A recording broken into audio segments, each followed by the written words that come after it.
பெறுவார்கள். கள்ளுக்கடைகளை திறந்தால் தென்னை விவசாயிகள் நலம் பெறுவார்கள். கள் என்பது தென்னம்பால் பணம்பால் என்று அழைக்கப்படுகிறது.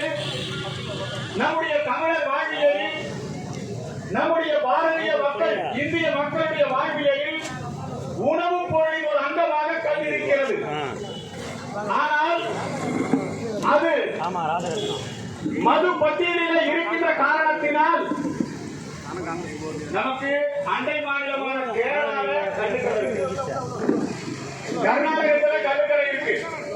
ஆனா தமிழகத்தில் மட்டும் ஏன் கள்ளுக்கடை இல்லைன்னா, இங்க சாராயம் காட்சி விற்கிறவங்க எல்லாருமே, மிகப்பெரிய சாராய ஆலை அதிபர்கள் எல்லாருமே அரசியல் கட்சிகளுக்கு அதிக நன்கொடை கொடுப்பவர்கள் அல்லது அரசியல் கட்சிகளுடைய பினாமிகள் தான் இன்றைக்கு இந்த சாராய கடைகளை நடத்துகிறார்கள். வெளிநாட்டு மது வகைகளை உற்பத்தி செய்யக்கூடிய சாராய ஆலைகள், அது அதிமுகவா இருக்கலாம், திமுகவா இருக்கலாம், எல்லா கட்சிக்கும் பைனான்ஸ் எங்க இருக்குது? அந்த சாராய உற்பத்தியில அந்த சாராய ஆலை அதிபர்கள் இருந்து வந்துருக்கு. சரி, சாராயத்தை அவங்க உற்பத்தி பண்றாங்க, யார் விற்கிறது? கவர்மெண்டே வித்து கொடுக்கிறோம்னு சொல்லிட்டா உற்பத்தி செய்வது தனியார், லாபம் அடைவது தனியார், நேரடியாக அதில் லாபம் அடைவது தனியார். அரசியல் நடத்துவதற்கு பணம் வேண்டும். அந்த பணம் கிடைப்பது இந்த சாராய ஆலைகளின் மூலமாக பணம் கிடைக்கிறது.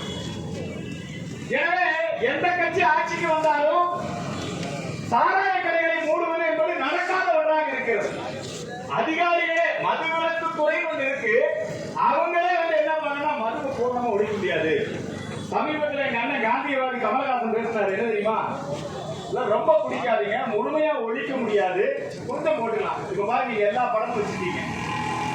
நீங்க பாருங்க, தலை தண்ணி அடிக்கிறாரு, தளபதி தண்ணி அடிக்கிறாரு, என்னங்க உதயநிதி தண்ணி அடிக்கிறாரு. அந்த படத்தை வைக்காம விட்டாங்க, என்ன காரணம் தெரியல.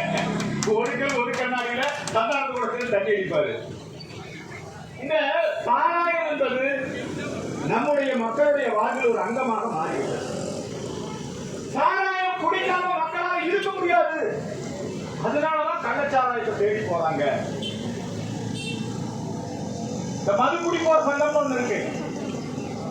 அந்த நிர்வாகி சொல்றாரு, நாங்க வந்து சாராயம் குடிக்க போறோம், நாங்க போய் குடிக்கலன்னா, நாங்க குடிச்சா போதையில நாங்க தள்ளாடுவோம், நாங்க குடிக்காம விட்டா இந்த தமிழ்நாடே தன்னாடு வருமானம் இல்லாம, சாராய வருமானம் இல்லாமல் அரசாங்கத்தை நடத்த முடியாது அப்படிங்கிற மாதிரி ஒரு தோட்டத்தை